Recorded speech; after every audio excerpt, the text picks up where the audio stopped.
WWE. I just watched it, so let's talk about this right here, okay? So the thing about this show is that I thought it was actually quite funny, a lot more better than I actually would have expected.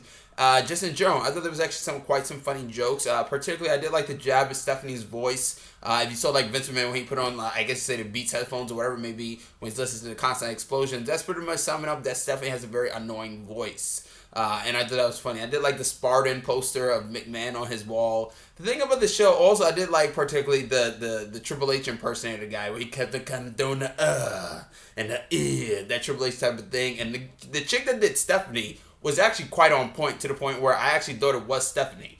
Now, the thing about the show, I think they actually did quite a good job of trying to make it into satire just in general. Like, there was a lot of kind of jokes that you kind of hear about around the internet or rumors, whatever it may be. And I think it's kind of like taking certain stuff they hear people kind of say about the internet or the internet people words, and they kind of like putting it in the show. So they're very self-aware as to what they're trying to poke fun at. And I'm glad they kind of don't hide away from it. Now, overall, it's not necessarily perfect. Some things that I really didn't like particularly tends to be that this thing does kind of feel like some of the swearing or whatever it may be. There were some fart jokes in here, not too many, whatever it may be. But it just kind of felt like that was unnecessary, whatever. And sometimes I feel like the cursing was just kind of there to be like, oh, it's raunchy or whatever it may be. There's certain scenes that really didn't need it or whatever, but I thought it was fun. I did like how they the story of this episode was pretty much like, if Cena is gone, then the entire place fucking burns to the ground nearly. So I thought that was actually quite good, because that is kind of how it sums up. Now, granted, some of the wrestlers that they kind of portray inside the show were actually quite funny. Big Show looked more like King Kong Bundy.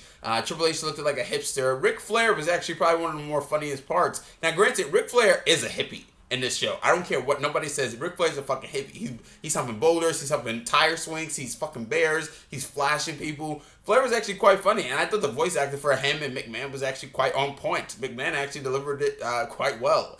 Now, granted, R-Truth looks more like Static Shock than R-Truth himself. But, I thought that was actually quite good. Everybody else kind of looked it quite well. The only thing I would have to say to add on to it is that I really did kind of wish that they kind of had almost the actual wrestlers do it. I feel like that would have made it even more funnier. And overall, this show just kind of is a little bit too long. Now, the thing about Robot Chicken was it was like 13, 12 minutes. It was in, it was out, it was funny.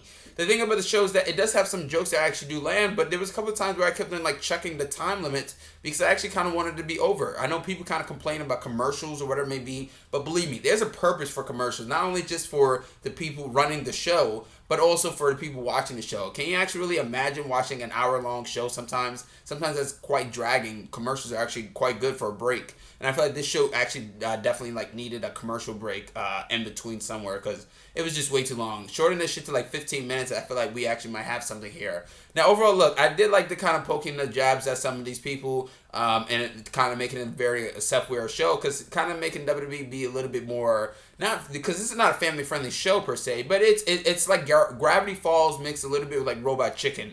If Seth Green had like the time, to do it, I would have preferred it almost in a Robot Chicken claymation format. I feel like that actually would have been quite cool. But otherwise, the Gravity Falls kind of like look of it is definitely kind of funny. Now, is it as funny as Gravity Falls?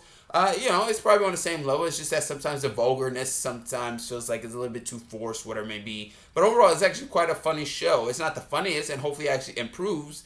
Mainly because of that time. I feel like the time kind of really cuts it down. But the Awesome was funny. Also, I did like seeing Dean Ambrose and the Undertaker's death, with the Jewish thing. I thought that was actually quite good. But yeah, that's all I can really say. If you enjoyed my review, please subscribe. That can actually really help me out. But that is my review of Camp WWE Episode 1. Comment, subscribe, and like. I'm Chris Smith, and I'm signing out.